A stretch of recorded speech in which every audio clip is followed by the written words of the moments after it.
Who's ever had like a walking boot or walking cast, broken their foot, anything like that? All right.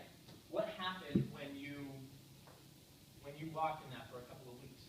Did anything else happen to like other parts of your body? Yeah. Started making you sore your knees, your hips, your low back, stuff like that, right? So that's a great example. When you compensate, you start chewing up other parts of your body. Okay, this is automatically what happens when you're in pain. Okay, you compensate, you chew up other parts of your body, you open the door to further strain on the body, further injury, and it limits the progress of our people in getting better results as far as their health and fitness. So whenever your client is in pain, that's a perfect time to refer to a healthcare professional. Just like Juan Carlos said yesterday, your job is not necessarily to assess people. That's my job. Your job is to give them a great workout and have them be able to see their abs or whatever it is that their goal may be. So pain is the perfect time to refer. What's another good time to refer? Well, I call them the red flag statements. Now, who doesn't like doing squats? Everybody loves doing squats in here. That's great. It's a unique room, you know. That's pretty cool. Who doesn't like doing lunges? Who doesn't like doing military press?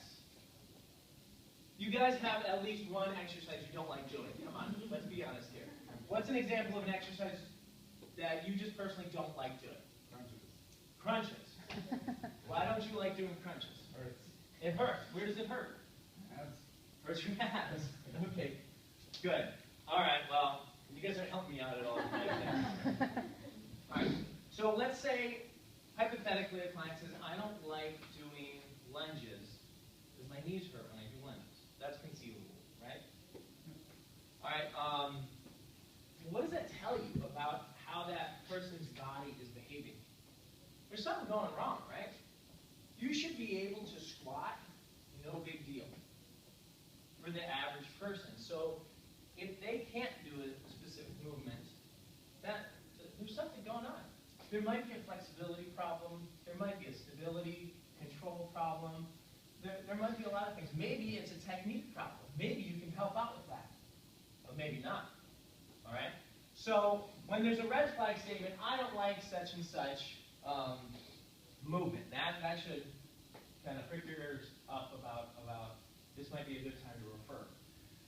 How about surgery or body parts, like bad body parts? I've got a bad shoulder. I don't like doing overhead press.